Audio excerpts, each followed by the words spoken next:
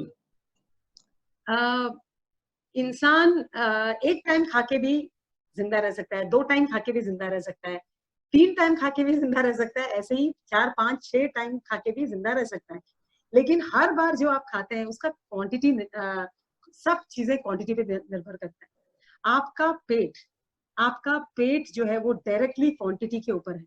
अगर आप जैसे मैंने अभी आपको एक तरीका बताया, जैसे सुबह आपने नट्स वगैरह ले लिया, उसके बाद फिर आपके 4 मील ही बचते हैं। नट्स एंड ड्राई फ्रूट्स को छोड़ें, अगर सुबह सुबह जो थोड़ा सा एक प्रोटीन किक और थोड़ा कार्ब्स किक जो थोड़ा सा जो सुबह लेते हैं, उसके अलावा आपके पास खाली 4 ही मील बच जाती है। स्नैक्स और मील को मिला के 4 ही बचता है, वो है breakfast, lunch, evening and dinner. ये जो घड़ी घड़ी खाना जो है, पहली बात तो प्रैक्टिकली पॉसिबल नहीं है। कोई इंसान काम पे है और अगर मैं बोलूं हर 2 घंटे में खाना, वो प्रैक्टिकली पॉसिबल नहीं है, क्योंकि वो काम करेगा या खाते रहेंगे, क्या वो घर से कितना डब्बा लेते हुए जाएंगे। सो ये भी प्रैक्टिकली पॉसिबल नहीं है। जो चीज प्रैक्टिकली पॉसिबल है हमको वही करना है, और वो प्रैक्टिकली पॉसिबल जो है वो 4 टाइम खाने का है। और वो 4 टाइम, और सुबह अर्ली मॉर्निंग मैंने जैसे मैंने बोला ड्राई फ्रूट्स एंड नट्स को मैं नहीं गिन रही हूँ, वो उसके अलावा 4 ही टाइम आपको लेना है, वो है breakfast, lunch, evening and dinner. इस सब के बीच में जो आप जो मंचिंग करते रहते हैं, जो ऐसा कोई कुछ लाया, कोई स्नैक्स लाते ही आप जो थोड़े थोड़े करके जो खाते रहते हैं, वहीं पर ही सबसे ज्यादा नुकसान है। वो इसीलिए आपका पेट नहीं जाता। हाँ, मतलब पीपल लाइक मी, हम लोग ज्यादा खाते नहीं हैं, हम कम खाते हैं, कम समय खाते हैं, लेकिन वो जैसे ही अगर मैं बॉडी फैट एनालाइजर मशीन पे खड़ा होता हूँ, वो फैट परसेंटेज 26, 27, 28 हो जाता है। वो कभी भी कम ही नहीं हो रहा है. Despite my not consuming much fat, despite my not having any dairy, this is not going down, and I am really at a loss कि ये क्यों हो रहा है, और ये बरसों से चल रहा है. जी, ये सबसे बड़ी बात, एक सेंटेंस सबको ये समझना बहुत जरूरी है. Your body needs energy to lose weight also. आपके बॉडी को एनर्जी चाहिए वेट लॉस के लिए भी. सो ऐसा नहीं है कि आप नहीं खाएंगे तो आपका वजन जाएगा, ऐसा नहीं है. आपका बॉडी में खाना जाना चाहिए. सबसे ज्यादा इम्पोर्टेंट आपको एक ही ध्यान रखना है, वो है आपका क्वांटिटी. क्वांटिटी आपकी कम ही होनी चाहिए, क्योंकि अगर आप क्वांटिटी अगर बढ़ जाता है तो आपका पेट कभी भी कम नहीं होगा. आपको सबसे ज्यादा ध्यान रखने की जरूरत है क्वांटिटी. हम क्या करते हैं, ज्यादा से ज्यादा कार्ब्स लेते हैं, मीडियम प्रोटीन लेते हैं, थोड़ा फाइबर लेते हैं, हर चीज ऐसा थोड़ा थोड़ा ले लेके हमारा खाना मतलब पेट भर, जबकि ऐसा नहीं होना चाहिए. हमारे पेट में ना एयर और वाटर के लिए भी जगह बचनी चाहिए. तो खाना उतना ही खाएं, थोड़ा सा कार्ब्स लें, अच्छा सा प्रोटीन्स लें, सैलड्स लें, स्प्राउट्स लें, ये सारे चीजों से आप पेट अच्छे से भरें. उसके बाद आपका थोड़ा सा जो क्वांटिटी है वही लें. जितना हर हमेशा याद रखिएगा, पेट का सवाल है तो खाना खाइएगा, लेकिन पेट कम करने का अगर सवाल है तो क्वांटिटी पे ध्यान रखिए. अब संगीता जी, ऐसा भी होता है कि डाइट भी अच्छी है, शायद आप ही की डिजाइन करी हुई डाइट अगर हम कोशिश भी करें, अच्छी डाइट है, एक्सरसाइज भी कर रहे हैं, वॉक वगैरह भी कर रहे हैं, लेकिन फिर भी वो बेली फैट रह जाता है. So what is the reason behind belly fat in spite of a good diet and maybe some exercise built in as well? Very good question, क्योंकि ये क्वेश्चन मुझसे काफी लोग पूछते हैं कि मैम इतना परफेक्टली हम करते हैं, शायद तक मुझसे ज्यादा कॉन्शियस और कोई बंदा नहीं, फिर भी हमारा नहीं जाता. पेट ऐसा है जो तस से मस नहीं होता, ऐसा मुझे कई लोग पूछते हैं. और आपने भी यही क्वेश्चन किया, तो मैं डेफिनेटली बताऊंगी कि पेट ऐसा चीज है जो कम करने के लिए हमारे बाकी भी कुछ फैक्टर्स काम आते हैं. जो उसमें सबसे ज्यादा, खास करके मैं बोलूंगी इंडिया में या बाहर कहीं पे भी हो, सबसे ज्यादा लोगों का पेट फूलने का रीजन जो है वो खाना नहीं, सरप्राइजिंगली वो खाना नहीं है, वो है स्ट्रेस. सबसे ज्यादा स्ट्रेस. अब स्ट्रेस क्यों, अभी स्ट्रेस से हमारा पेट से कहाँ लेना देना है. स्ट्रेस जैसे ही हमारे बॉडी में बढ़ता है, बहुत ज्यादा हम सोचते हैं किसी चीज पे, या टेंशन देख रखा है, बिजनेस ठीक नहीं हो रहा है, बॉस ने डांट दिया, या कोई भी चीज घर में अच्छा नहीं है, बच्चा बात नहीं मान रहा है, हम बहुत कुछ इतना दिमाग में स्ट्रेस लेते हैं. उसके चलते क्या होता है, ब्रेन क्या करती है, वो बॉडी में एक स्ट्रेस हार्मोन रिलीज करती है, कॉर्टिसोल कहते हैं हम उसको. वो स्ट्रेस हार्मोन होता है. वो स्ट्रेस हार्मोन रिलीज करने पर हमारा थोड़ा स्ट्रेस थोड़ा नॉर्मल होने का चांस रहता है. लेकिन स्ट्रेस एक लेवल से ऊपर हो जाती है, हम बहुत ज्यादा सोचते हैं, बहुत ज्यादा टेंशन ले लेके काम करते हैं ना, तब यही कॉर्टिसोल जो है वो हमारे लिए नुकसान करती है. वो सारा जो है फैट्स को मस्त ले लेके आपके पेट में जमा करती है, क्योंकि उसके लिए एब्डोमिनल एरिया में फैट को एक्यूमुलेट करना सबसे इजी पड़ता है. सो हार्मोन्स जो है, ये जो स्ट्रेस हार्मोन जो है, इस स्ट्रेस हार्मोन को आपको एकदम कम करना है. खाली हम लोग जैसे बोलते हैं जिम में वर्कआउट करो, खाली वेट लॉस वेट गेन के लिए नहीं जिम में वर्कआउट करना चाहिए. लोगों को स्ट्रेस हटाने के लिए भी जिम में वर्कआउट करना चाहिए या फिर वॉक करना चाहिए. कुछ भी एक्सरसाइज इसलिए लिया जाता है, not only for weight loss weight gain, ताकि आपका पेट अंदर ही रहे, स्ट्रेस लेवल हटा सके. दूसरा, इसमें सबसे पहला तो मैंने आपको स्ट्रेस वाली बात बताई. सेकंड वाली बात है आपका नींद. नींद अगर सही नहीं हो तो भी हमको लगता है कि हम ठीक है, हमारा बॉडी चल जाता है, लेकिन नींद की कमी जो है वो बॉडी में स्ट्रेस रिलीज करता है. फिर से वही विशियस साइकिल, स्ट्रेस रिलीज हुआ, फिर यही स्ट्रेस हार्मोन, और फिर एब्डोमिनल फैट बढ़ना. फिर जैसे मैंने अभी आपको थोड़ी देर पहले ही बोला, फास्टिंग.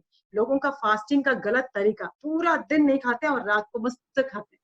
सो वो एक दूसरा तरीका है जो जिसके वजह से लोगों का पेट कभी नहीं कम होता, जबकि इतना अच्छा डाइट और इतना अच्छा एक्सरसाइज करते हैं उसके बावजूद भी नहीं होता. एंड चौथा जो अधिकतर लेडीज में दिखाई देता है वो है वाटर रिटेंशन. बहुत सारे रीजन है जो वाटर रिटेंशन के. वाटर रिटेंशन भी एक ऐसा चीज है जो आपका मतलब शरीर, स्टमक का जो पेट है, पेट में जो फैट है उसको कम करने नहीं देता, मतलब कम होने नहीं देता. तो वाटर रिटेंशन को निकालने का भी तरीका जो है, उसका भी जो फेलियर है जो है वो पानी है। आप जितना ज्यादा पानी पियोगे उतना ज्यादा वाटर रिटेंशन निकल जाएगा, क्योंकि बॉडी में से टॉक्सिक प्रोडक्ट निकल जाएंगे और उतना कम वाटर रिटेंशन होगा। सो पानी भी उतना ही अच्छे से पीजिए।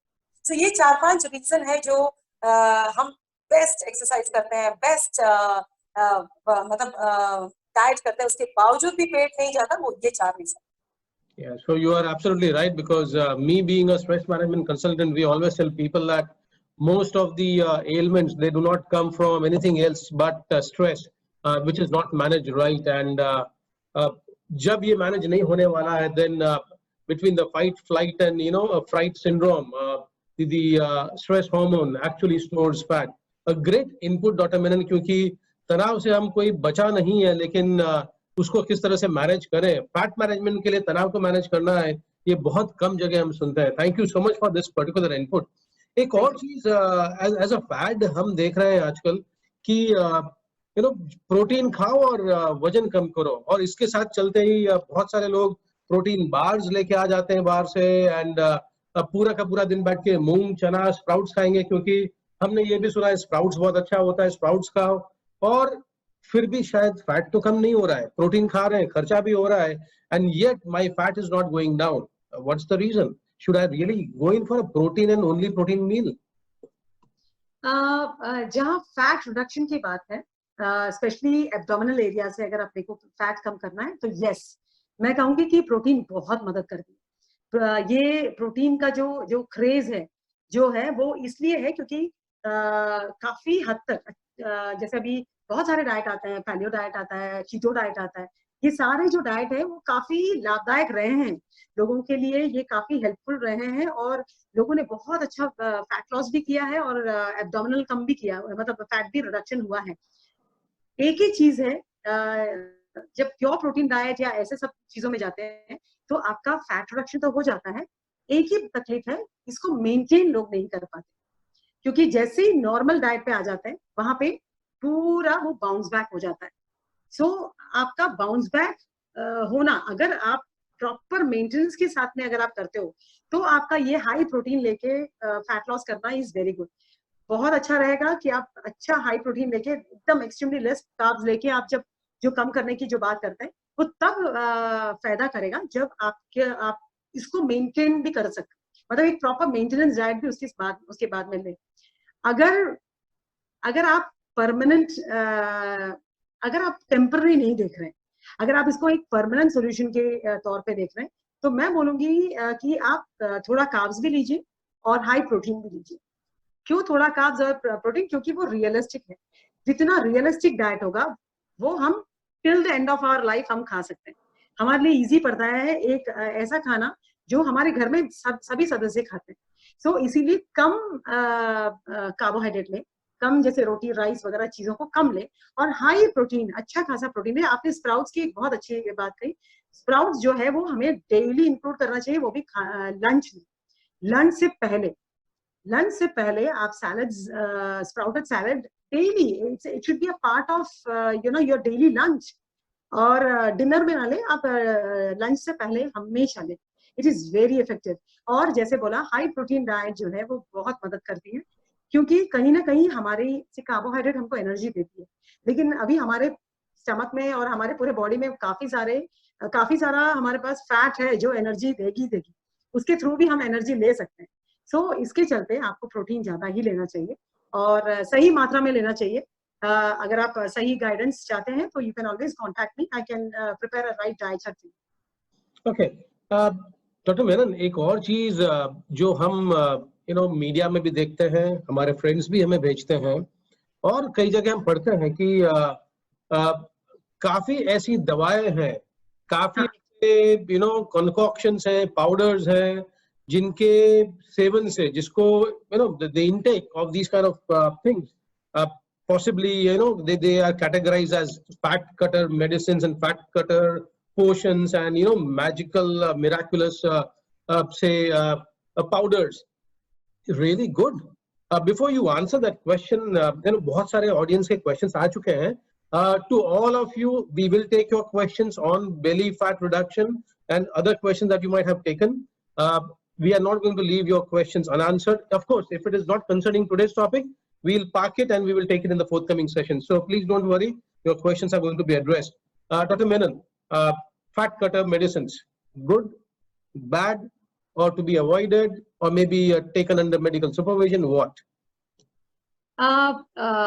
फैट कटर मेडिसिन सबसे पहली बात मैं रिकमेंड कभी नहीं करती मैं आज तक मेरा 20 इयर्स का एक्सपीरियंस है मैंने आज तक I have helped so many people to lose weight शायद तक नंबर भी मैं गिनती नहीं कर सकती but till date I have never ever recommended anybody any fat cutter medicines. It is purely because first of all how safe it is you don't know. You know काफी कुछ क्लेम करते हैं लेकिन अगर आप नेचुरल फूड खा के अगर आप फैट लॉस कर सकते हैं तो क्यों कोई आर्टिफिशियल चीजों को ले क्यों कोई ऐसा चीज को ले हाँ अभी फैट कटर करके ऐसा कोई चीज होता नहीं है आइडियली देखा जाए तो ये सारे मेडिसिन आपके दो चीज काम करती है अगर इसको थोड़ा सा ब्रीफ करूं तो ये जो मेडिसिन है या तो आपका हंगर सप्रेस करता है जहां हंगर सप्रेस हुआ तो आप ऑटोमेटिकली कम खाएंगे राइट हंगर सप्रेस करने के और बहुत सारा तरीका है सो हम ऐसे भी कंटेंट है दही में ऐसे भी कंटेंट है ऐसे भी फाइबर है जो आप लेंगे तो आपका हंगर सप्रेस हो जाएगा फिर दवाई क्यों लेना वो एक चीज दूसरा ये सारे जो फैट कटर्स जिसको कहते हैं जो सो कॉल्ड फैट कटर्स है ये सारा जो है ना वो आपका मेटाबॉलिज्म को शूट अप करता है जहां आप अच्छा एक्सरसाइज कर रहे हैं इतना अच्छा मेटाबॉलिज्म आपका आप हाई करने में सक्षम है तो क्यों आपको ऐसे मेडिसिन लेनी फैट मेटाबॉलिज्म जो मेटाबॉलिज्म बढ़ाने के लिए जो ये मेडिसिन आती हैं उसी के बदले में आप मेटाबॉलिज्म को बढ़ाने के बहुत सारे तरीके हैं आप फाइबर जैसे खाते हैं या नॉर्मल खाना कुछ भी खाते हैं हमारा मेटाबॉलिज्म हाई हो जाता है जहां आप एक अच्छा खासा राउंड लेके आते हैं आपका मेटाबॉलिज्म हाई हो जाता है एक्सरसाइज करते हैं तो हाई हो जाता है योगा करते हैं तो हाई हो जाता है डीप ब्रीदिंग करते हैं तो हाई हो जाता है आपका मेटाबॉलिज्म हाई होने का कितने सारे तरीके तो क्यों ये फैट कटर लेके ही मेटाबॉलिज्म हाई करने का सो मैं किसी के अगेंस्ट नहीं हूँ लेकिन मैं रिकमेंड नहीं करती I personally feel that when everything can be done naturally, why to go for artificial? That's so nice, an input from you क्योंकि हम लोग को आजकल आदत पड़ गई कि बैठे बैठाए कुछ भी हो जाता है हम लेटे रहेंगे हमारे पैर मशीन पर रखेंगे और मशीन हिलाएगी वेट कम हो जाएगा and we are kind of getting into a very lazy mechanism and quick fixes हमें अच्छे लगने लगे हैं लेकिन a quick fix somehow can be a very dangerous thing in the future. मैंने बहुत लोगों को देखा है यही सब fat cutter medicine and those magic powders and all सेवन करते हैं शायद they might go slim for a while but then when they go for कभी एक्सट्रीम एब्डोमिनल एक्स होना शुरू होता है they go to the doctors and then their blood counts they give out such a dangerous picture maybe liver tests are so dangerously showing a picture that exactly I would like to say something what you are saying उसी context में मुझे बात करनी है I will not take any brand's name या कहीं से किसी का भी नाम नहीं लेकिन इतना जरूर है कि ऐसे मेडिसिन कई बार बहुत फेटल मतलब इतना खराब होते हैं अपना सेफ बिल्कुल नहीं होता बीपी बढ़ाने का सबसे पहला काम करती है वो और इसी का जो मेरे ही जो क्लाइंट्स हैं उनमें डायबिटीज तक आया हुआ चीज है सो आई विल नेवर रिकमेंड आप सेफ रहिए अच्छा नेचुरली खा के ही अपना मेटाबॉलिज्म बढ़ाइए और फैट रिडक्शन कीजिए ओके डॉक्टर मेनन एक प्रश्न यहाँ पे ये भी होता है कि हम प्रोटीन की जब बात करते हैं और आपने कहा प्रोटीन खाइए दोपहर में कुछ लोग का ऐसा मानना है कि प्रोटीन खाते उनको ब्लोटिंग बहुत हो जाता है once they have protein, there is a lot of bloating, and somehow that causes them a great bit of discomfort. So, are there any food combinations that we can promote, for healthy, say health, maybe a reduction of belly fat, or some food combinations that we need to avoid? Something, if you can suggest, would be great. Acidity, या gas, या bloating, इस सबके two most important reason है. एक आपका पानी कम और दूसरा आपका फाइबर कम ये दो चीज जहां आपकी कम हो जाती है तो वहीं पर ही आपका ब्लोटिंग और इनडाइजेशन, खट्टे डकार, ये सारे इश्यू तब आते हैं ये प्रोटीन से जब आपका फाइबर और वाटर ये दोनों चीज कम हो। अगर आपका इनटेक बहुत अच्छा है, जैसा भी स्प्राउट्स की बात की या कोई दाल की बात की, ये सारी चीजों पे क्या होता है, जब इसके साथ में आप कॉम्बिनेशन हाई फाइबर का अच्छा खासा सैलड साथ में लीजिए, आपको कभी भी नहीं होगा ब्लोटिंग, कुछ भी नहीं होगा। प्रॉपर पकाइए उसको और अच्छे और राइट टाइम पे लीजिए, क्योंकि कई बार क्या होता है हम काफी चीजें, अच्छी चीजें भी हम लेट लेते हैं, तो वहां पर भी ब्लोटिंग और प्रॉब्लम आ जाती है।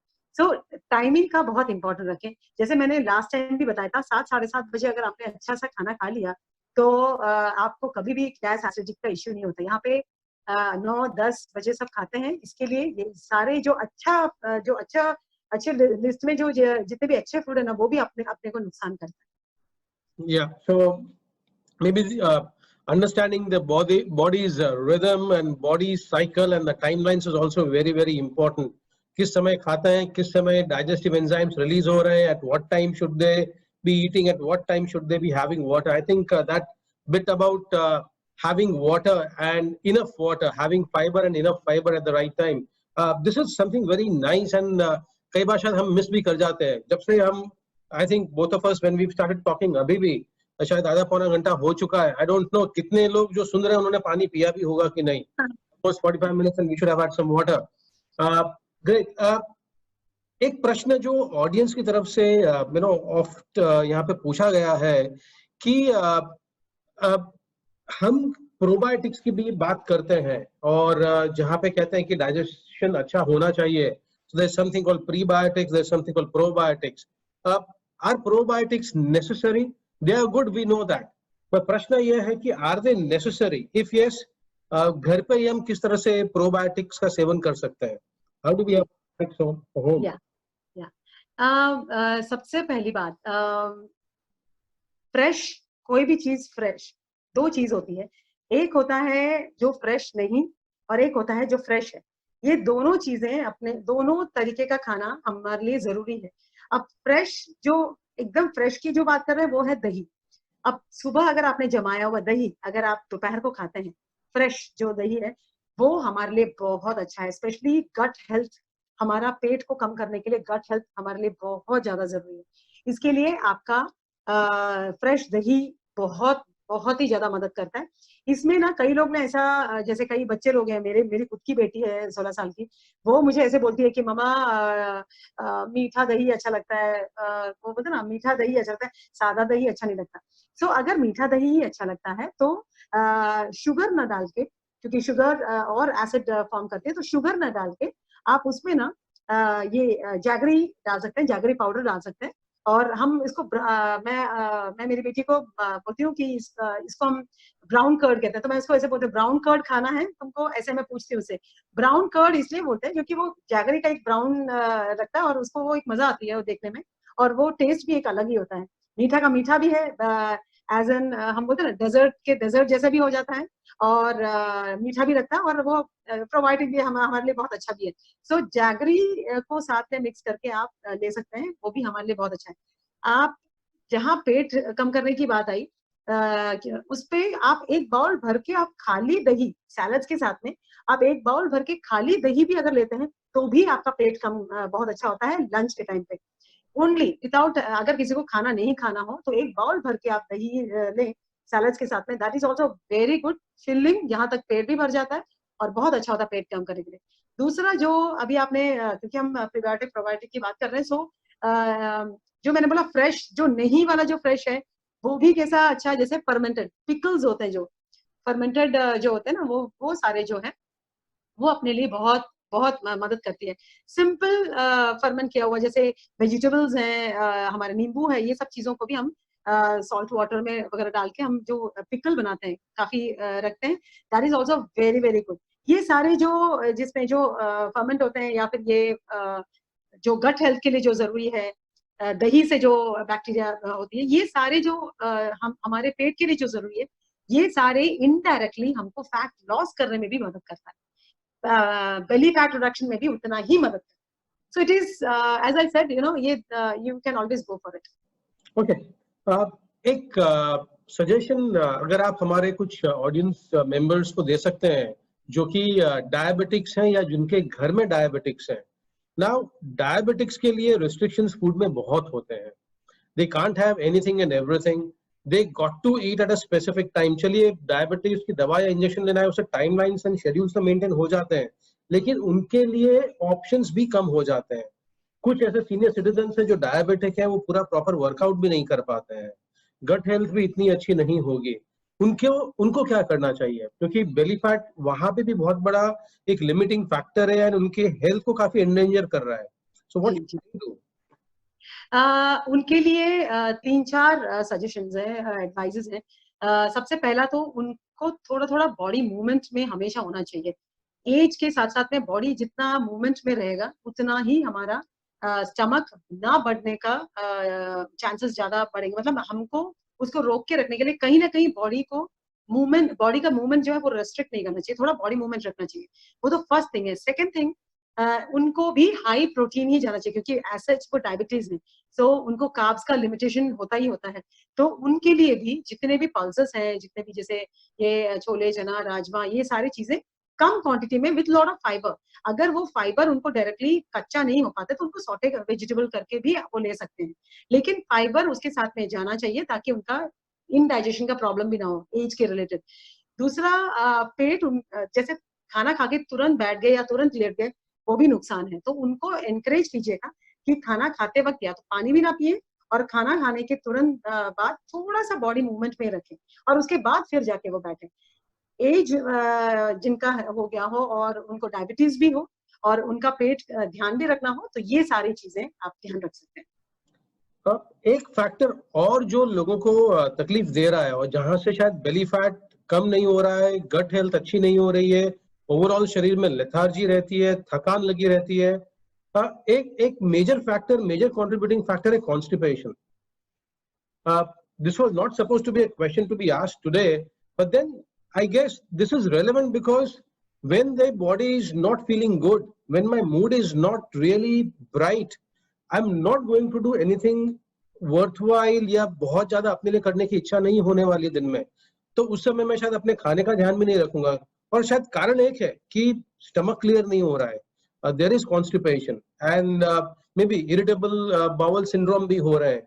सो को उसके लिए कोई छोटा सिंपल घरेलू कोई उपाय या नुस्खा, something that you can suggest? Yes, yes.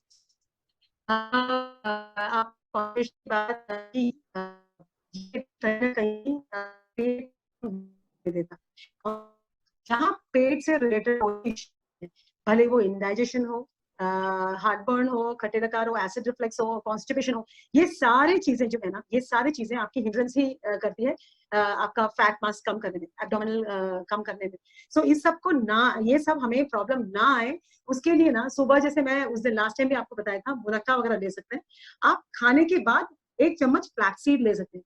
हर एक जन को मैं एनकरेज करूंगी सीड्स खाएं। हमारे डाइट में ना सीड्स की बहुत कम सेवन होती है। लोग खाना तो खा लेते हैं लेकिन सीड्स बहुत कम खाते हैं। सो मिक्स्ड सीड्स आजकल अच्छा मिलने लगे, उसको रोस्ट कीजिए अच्छे से, या रोस्टेड सीड्स ही मिलता है। रोज 1 चम्मच आप खाएं। इवन खाना खाने के तुरंत बाद भी अगर आप 1 चम्मच लेते हैं, मुखवास के तौर पे भी अगर आप लेते हैं, वो भी बहुत मदद करता है। और ये फ्लैक्सीड वगैरह में इतने मतलब लैक्सेटिव प्रॉपर्टी है जो आपका कॉन्स्टिपेशन वगैरह प्रॉब्लम नहीं आने देता, ऊपर से डाइजेशन में भी बेहतर करता है, हाई फाइबर है। सो किसी भी ये सारी चीजें जो है, ये भी आपका कॉन्स्टिपेशन भी नहीं देगा और ऊपर से पेट फूलने भी नहीं देगा। और अभी जैसे कई लोग हैं जो बहुत ज्यादा बाहर खाना खाते हैं, ये सब चीजों रीजन भी है जो कॉन्स्टिपेशन बढ़ाती है। सो आपको चेक करना बहुत जरूरी है कि आप क्या खाएं, कैसे खाएं, बहुत ध्यान से हर एक टाइम मेंटेन करके खाएं।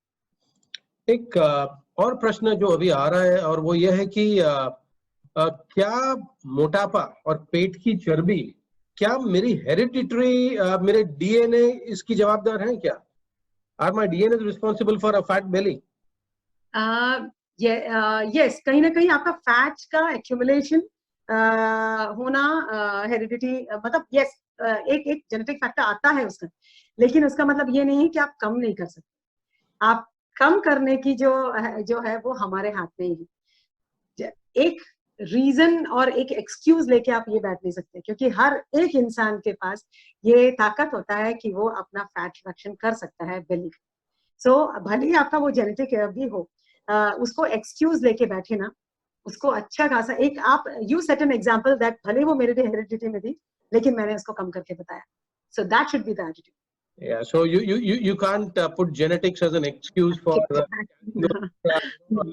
grams and kgs on your abdomen. No. There is a question which possibly might address a few of our members here. What should be done by menopausal women? Now, they face this challenge very, very frequently. The minute they reach around 40ish, and then weight goes on the it takes an upward curve. What should they do? Because a lot of changes keep happening at that stage. Menopausal का एक topic ही मैं लेना चाहूंगी in future, क्योंकि We have we have a topic in that. तो उस दिन मैं थोड़ा और डिटेल्स में समझाऊंगी मेनोपॉजल में आपको क्या क्या करना चाहिए. बट अ क्विक जो मैंने अभी आपको जैसे मैंने बताया, जैसे आपका क्वांटिटी, मेनोपॉजल मतलब ही होता है आप फीमेल्स का 38 के बाद प्री मेनोपॉजल स्टेज स्टार्ट हो जाता है. तो वैसे 36 के बाद भी धीरे धीरे प्री मेनोपॉजल सिम्टम्स वगैरह दिखने लग जाते हैं. तो अभी क्या है कि उस सब जैसे मेनोपॉजल स्टेज स्टार्ट होती है वहाँ हमारा हार्मोन्स का इम्बैलेंस होना स्टार्ट हो जाता है. वहाँ पे हमारा डाइजेशन में तकलीफ आना, प्रॉब्लम आ जाता है. सो वहां से हमारा ये एक अलार्मिंग एक वहां से एक अलार्म बजता है ये बताने के लिए कि आपको अपना लाइफस्टाइल चेंज करना है. आप अभी तक जो करते थे 36, 38, 40 इयर्स तक जो करते थे वो अब नहीं करिएगा. अब से हमको चेंज करना है. सो उसके ऊपर डिटेल्स में मतलब क्या खाना पीना होना चाहिए, किस तरह का लाइफस्टाइल जीना चाहिए, क्या क्या एक्सरसाइज उसके लिए जरूरी है, किस तरह का योगा करना चाहिए, ये सब चीजें मैं उसमें इंक्लूड करूंगी. मेनोपॉजल का will come to that. Okay. Any quick exercises you can recommend, or you'd like to share them in the next session for belly fat reduction? कोई ऐसी exercises हैं जो हम सब मिलके कर सकते हैं, which is difficult to do? जी बिल्कुल. ऐसा कोई, देखिए अगर हम ऐसे कहते हैं कि अगर आपको चलना आता है तो आपको एक्सरसाइज करना आता ही है, आना ही चाहिए. ऐसा नहीं है कि हमको ये नहीं एक्सरसाइज आता. बेसिकली कैसा होता है एक्सरसाइज, मतलब क्या होता है कि हमारे बॉडी का मूवमेंट जितना हो उतना अच्छा रहता है. अभी हमने बेली रिडक्शन की बात की और उससे रिलेटेड एक्सरसाइज या योगा की बात की. तो आप हमेशा याद रखिएगा, अगर आप खड़े हैं तो ऐसे एक्सरसाइज लीजिए जिसमें आपका घुटना आपके नाभि के ऊपर तक जाता हो. ऐसे सारे एक्सरसाइजेस आप लीजिए जो आपका घुटना आपके नाभि के लेवल जो है उससे ऊपर आपका जाता हो. वो सारे चीजें आपके पेट का रिडक्शन करने में मदद करेगा. दूसरा, अगर आप ऑपोजिट लेटते हैं तो ग्रेविटेशनल फोर्स के अगेंस्ट, जैसे आप भुजंगासन वगैरह करते हैं तो ग्रेविटेशनल फोर्स के अगेंस्ट आप उठते हो. नौकासन करते हैं वो भी ग्रेविटेशनल फोर्स के अगेंस्ट करते हो. सो जो भी ग्रेविटेशनल फोर्स के अगेंस्ट करते हो वो सारा जो है वो हमारे स्टमक पे ही काम आता है. सो वो सारे चीजें आप अच्छा खासा यूज कर सकते हैं. मेक श्योर दैट आप ग्रेविटेशनल फोर्स को के अगेंस्ट ही अपना बॉडी को उठाएं तो आपका डायरेक्टली आपका पेट में ही आता है.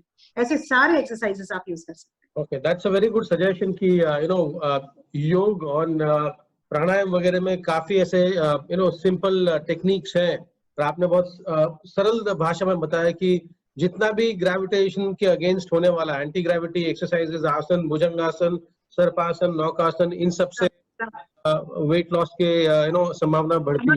हाँ, बेसिकली बेली रिडक्शन के लिए तो बहुत ही अच्छा. ग्रेट. एक प्रश्न, हमारा एक ऑडियंस मेंबर है, उनका वेट काफी ज्यादा है और उनका ये कहना है कि मुझे सुनने में बहुत जगह से आता है कि eat only when and if you are hungry, भूख न लगे. ऐसा कुछ योगा मास्टर्स भी कहते हैं भूख लगे तभी खाओ. मेरा वेट बहुत ज्यादा है और मुझे भूख सुबह न खाऊं तो भी 1 बजे तक नहीं लगती, शाम 5 बजे तक भी अगर नहीं खाऊं तो भी चलेगा. वजन ज्यादा हो रहा है. Is it affecting my weight gain और कुछ और मुझे करना चाहिए इसके लिए? Because if I follow this paradigm, don't eat till you are hungry, I'm still piling on weight. What should I do here? इसमें खाना जो है वो भूख से, yes, no doubt about it, जैसे आपने बोला भूख लगती है तो खाना खाना चाहिए, ये बात सही है। लेकिन यहाँ हम खाना, ये समझने वाली बात बहुत जरूरी है कि हम खाना खाली भूख लगने की वजह से नहीं खा रहे, हम खाना खा रहे हैं मेटाबॉलिज्म बढ़ाने के लिए, हम खाना खा रहे हैं राइट एनर्जी जो फैट लॉस में मदद करता है वो उसके लिए भी। सो हमारा क्या टाइप का खाना, शायद तक जो खाना आप खा रहे हैं, भले आपको भूख नहीं लगी, जो आप खाना खा रहे हैं वो खाना आपका फैट रिडक्शन के लिए मेडिसिन हो सकता है। सो इस तरह का जो खाना है अगर आप खाते हैं तो आपका फैट लॉस होने का जो चांसेस रहता है उसको आप भूख से कहीं से भी कनेक्शन मत निकालिएगा। जैसे मैंने बोला, आपके मेटाबॉलिज्म बढ़ाने के लिए भी आपको खाने की जरूरत है और आपके इनफ न्यूट्रिएंट्स मिलने के लिए, जैसे प्रोटीन्स मिलने के लिए या आपके सारे विटामिन मिनरल्स मिलने के लिए, बहुत सारे ऐसे विटामिन हैं जो हमारे फैट लॉस के लिए बहुत जरूरी है। भले वो कैल्शियम हो, विटामिन B12 हो, विटामिन C हो, ये सारे विटामिन जो है वो हमारे शरीर के फैट लॉस करने के लिए बहुत लाभदायक है। तो ये सब आएगा कैसे? खाना से ही आएगा। सो खाने को खाली भूख मिटाने का सोर्स मत समझिए, खाने को फैट लॉस करने के जो रिक्वायरमेंट है उसके हिसाब से आप लीजिए। Okay, there is time only for me to take just couple of questions to our members in the audience. कुछ प्रश्न उन्होंने जो पूछे हैं मैं उसके संदर्भ में उनको कुछ जवाब देना चाहूंगा। There are questions that people have asked on food combinations. We will be having a future health hack session on what food combinations to continue, what to avoid, and what health conditions require what combination. So that will be taken up. कुछ लोगों के प्रश्न हैं thyroid को लेके, वो भी हम भविष्य में लेने वाले हैं। एक चीज यहाँ पे ये आ रही है कि जिसका जवाब शायद आप अभी दे सके तो बहुत अच्छा होगा। पिछली बार भी एक प्रश्न आया था कि वीगन डाइट की बात हो रही थी और साथ में कुछ हो रहा था कि अगर हम डेयरी प्रोडक्ट्स ले भी रहे हैं, we are not vegan but then we are having dairy products, and हम कई बार सुनते हैं पनीर बहुत अच्छा है लेकिन प्रोटीन की मात्रा ज्यादा होते हुए भी पनीर में फैट भी तो बहुत होता है, तो क्या मैं खाऊं या ना खाऊं? तो ये एक प्रश्न था जिसको if you can address right away it might help some of our members in the audience. Yes, इसको यस मैं जरूर लेना चाहूंगी क्योंकि ये काफी रिलेटेड है और ये स्टमक मतलब जो फ्लैट बेली के लिए भी उतना ही जरूरी है, इसलिए मैं ये डेफिनेटली ये क्वेश्चन का आंसर देना चाहूंगी। इसमें कैसा है कि लोगों को ये एक बहुत अच्छा इंफॉर्मेशन देना चाहूंगी कि फैट को काटता है, सो फैट से डरिए नहीं। तो अगर हाई प्रोटीन, जितने भी प्रोटीन्स में जो ऑयल है, जैसे नट्स में है, नॉनवेज में है, ये पनीर में है, ये सारे जो नेचुरली फूड के अंदर में जो ऑयल है वो ऑयल हमें मदद करती है फैट लॉस के लिए। सो आप उससे डरिए नहीं, आप प्रॉपरली ले लीजिए। ओमेगा 3 फैटी एसिड भी मिलता है और उसके विटामिन ई भी मिलता है, जो ये सारी चीजें हमारे फैट लॉस के लिए जरूरी है। सो तेल से डरिए नहीं, मतलब फूड के अंदर का तेल से डरिए नहीं, वो अच्छा ही होता है। संगीता जी, एक प्रश्न ये आता है कि हम कहीं भी किसी डायटिशियन या न्यूट्रिशनिस्ट को मिलते हैं या ऑनलाइन भी कुछ चेक करने की कोशिश करते हैं तो कुछ टेक्निकल टर्म्स जो साधारण व्यक्ति के लिए जार्गन होते हैं वो उसी में बात करते हैं कि भाई आपका BMI कम है, BMI बढ़ाइए, BMR ये होना चाहिए। वो ये क्या जानना जरूरी है मेरे लिए? What is body mass index and stuff like that? Is it necessary that if I need to reduce my weight or maybe fat and stay healthy, I need to know these technical terms? Basically, मैं आपको बताऊं, इंसान खुद से जागरूक नहीं रहता, खुद से वो कॉन्शियसनेस नहीं होता। ये सारे जो है ना, ये BMI, BMR, ये सारे जो टर्म्स हैं, ये सारे ये आईना है, आईना ये बताती है कि आप क्या है। आप अपने आप को देख के शायद तक आपको लग रहा होगा चलेगा, लेकिन ये जो है ना, ये आपका आईना है जो बताते हैं कि देखिए आपको ऐसा होना चाहिए, आप इससे भी ज्यादा सुंदर दिख सकते हैं, लेकिन ये ऐसा है, इसके लिए आपको जानना जरूरी है। मतलब ये इसको एक ऐसा मत समझिए कि ये इतना टफ टर्म को समझना जरूरी है या सीखना जरूरी है। ये खाली आईना है जो आपको बताते हैं कि आप इससे भी बेहतर दिख सकते हैं। ओके, एक चीज शायद अभी जो जो माहौल चल रहा है उसके बीच का ये प्रश्न है कि हमें सही क्या गलत क्या, आप कहते हैं कि आप डॉक्टर से पूछ के करिए। अब मुझे कहीं थोड़ा बहुत दर्द हो रहा है, घुटनों में दर्द हो रहा है या something is not so okay, ऐसी कोई चीज है जो शायद पूछे बगैर मुझे शुरू करनी हो, तो I can start doing that, a few 2-3 things that I should without any risk or without any fear, I can start right away. Regarding food मतलब ये फैट स्टमक रिडक्शन के हिसाब से Fat and regarding my exercise, a few things कि चलिए डरो नहीं कर लो, ऐसा कुछ आप सजेशन दे पाएंगे? सी मैंने जितने भी जैसे जो भी मैंने जो डाइट के बारे में बताया या जो एक्सरसाइज के बारे में बताया, सबसे अच्छी बात यह है कि ये आप तुरंत ही शुरू कर सकते हैं, आप इंस्टेंट कर सकते हैं कि हर चीज नेचुरल है। मैंने एक भी आर्टिफिशियल बात नहीं की, कोई मेडिसिन की बात नहीं की। तो उसमें क्या है, आप खुद ही शुरू कर सकते हैं, खाना भी ले सकते हैं। अगर आप मुझसे क्विकली पूछोगे कि एक रफली किस तरह का होना चाहिए, कैसा खाना पीना होना चाहिए, उस पे यस मैं बताऊंगी। जैसे मैंने बोला सुबह थोड़ा नट्स वगैरह ले लीजिएगा। ब्रेकफास्ट जो है एक ब्रेकफास्ट एक ऐसा एक टाइम है जब आप थोड़ा सा अपने मन को सेटिस्फाई करने का हिसाब से आप थोड़ा अच्छा खा सकते हैं। ओवर क्वांटिटी की बात नहीं कर रही हूँ, लेकिन एक जो पता ना हमें दिल से जो हम खुश होके खाते हैं उतना क्वांटिटी खा सकते हैं। उसके बाद जो लंच एंड डिनर है वो इतना मतलब आपको बहुत कॉन्शियसली खाना है और बहुत कम क्वांटिटी में खाना है। स्पेशली अगर आपको स्टमक प्रोडक्शन करना है तो आपका रोटी या राइस का जो क्वांटिटी है वो काफी हद तक आप कम कीजिए, क्योंकि जब तक आप इसको कम नहीं करेंगे, सैलड्स या फाइबर या स्प्राउट्स को नहीं बढ़ाएंगे, आपका फैट रिडक्शन नहीं होने वाला। एक बहुत बहुत इंपॉर्टेंट चीज मुझे आपको बताना है, जो शायद तक कई लोग, इतने जानकार लोग जो गलत करते हैं, वो उस चीज को मैं थोड़ा आज बताना चाहूंगी जो डायरेक्टली मतलब बेली फैट से रिलेटेड है।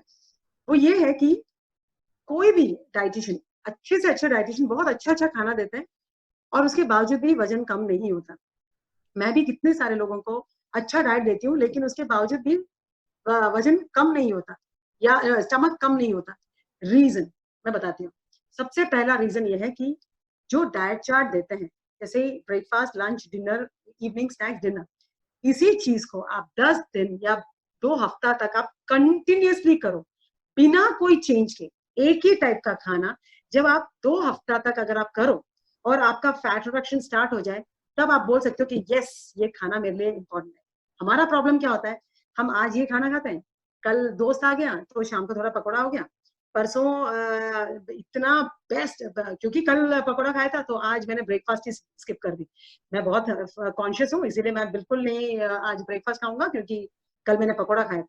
सो we take this as a pride कि देखा मैंने ध्यान, but you are not understanding that आपको जो डाइट चार्ट दिया गया है वो आपने फॉलो ही नहीं किया।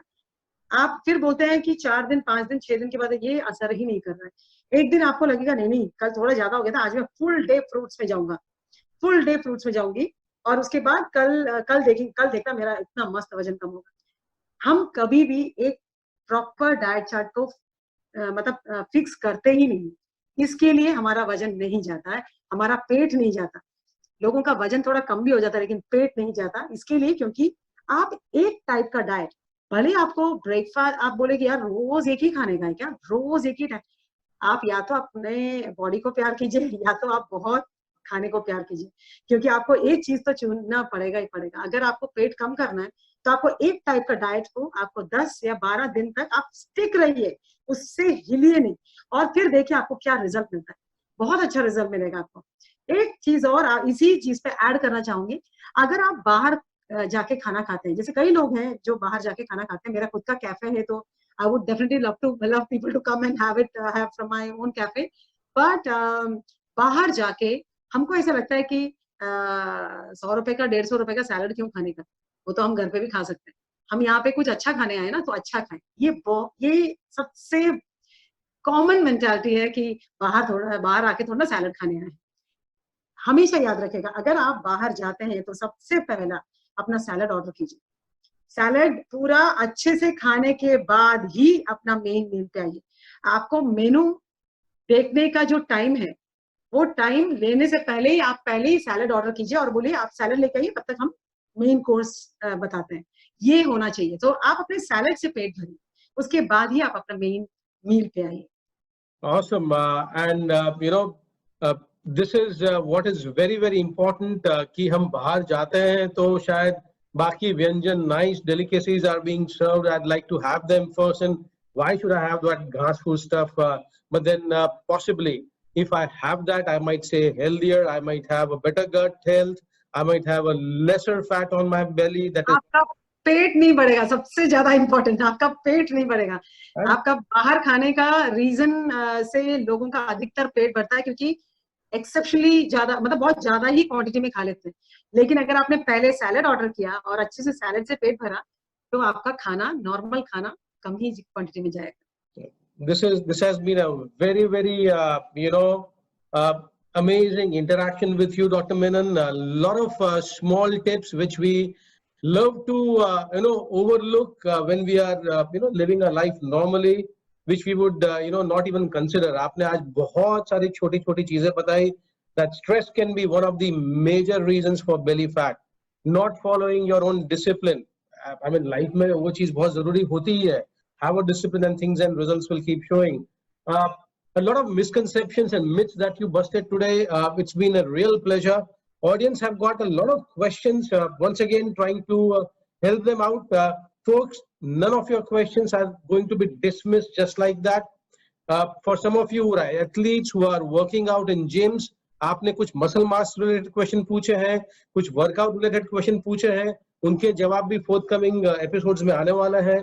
कुछ लोगों की कुछ आदतें हैं जैसे कि लिकर वगैरह, उसके साथ कैसे जिए उसके बारे में भी कुछ जवाब आने वाले हैं। फैट टाइप्स क्या होते हैं, we are going to be answering that. There are some participants who have added questions about what kind of diet should I have if I have had a delivery through C-section, that also would be taken up. How to lose love handles, exercise routines are also going to be taken up. Next session, of course, I will be announcing what is the next health hack session all about. Protein and protein diet, keto diet, paleo diet, a session specifically on diets and how to integrate them in your daily life and at your daily routine. That also would be taken up. Work from home के साथ laptop के साथ पूरा दिन बैठे हैं, headphone लगा के बैठे हैं, इसके दौरान क्या करना चाहिए, how to stay healthy, working out, what kind of foods to take, that episode is also going to happen. Beyond this, there are a few questions which are specific to a few individuals. You may want to write to us. I'm going to be sharing a mail ID and I'll also be sharing a phone number. Write that. We will take up your questions. Whether to have gluten diet or not, whether to promote that or not, those questions will also be answered in the forthcoming sessions. Mister Madhuri, एक last sentence बोल के मैं सबको thank you बोलना चाहूंगी, because इतना overwhelming response था, इसीलिए थैंक यू बोलने से पहले मुझे एक लास्ट चीज बोलना है कि शर्ट का साइज या लेडीज का टॉप का साइज जो है, मतलब अगर शर्ट नहीं, बटन्स नहीं बंद हो रहे हैं, और अब तो हम क्या करते हैं, हम सीधे हमारा शर्ट का साइज बदल देते हैं, हम थोड़ा बड़ा साइज ले लेते हैं। कोशिश कीजिएगा कि आप अपना पेट का साइज बदलें, शर्ट का साइज नहीं। मैडम, पिछले 8 साल से वही शर्ट और ट्राउजर लेके रखे हुए हैं कि कभी इसके अंदर आऊंगा, और अभी तक उसके अंदर जा नहीं रहा हूँ, साइज बढ़ते जा रहे हैं। लेकिन मुझे लगता है कि हमारा अवेयरनेस कम हो जाता है, हम बहुत सिंपल बहाने बना देते हैं कि बाहर घूमना पड़ता है, हम खा नहीं सकते, जो चाहिए वो दुनिया भर जाता है। आई थिंक सबसे बड़ी दिक्कत होती है हम लोगों के मानसिकताओं में। We need to change our mindsets, we need to change our discipline, and like you said, ईश्वर तो शरीर में है. If I can offer my prayers to the God within me, I think I'll be happier, healthier, and मैं अपने परिवार की सेवा ज्यादा कर सकता हूँ. आज आपने जितने सारे इनपुट्स दिए, मुझे ये भी लगता है कि अगर इसमें से हम 1 या 2 चीज कल से शुरू कर सकते हैं तो इम्यूनिटी भी शायद इसी से बढ़ जाएगी. We might have a better life in the coming days. Thank you so much.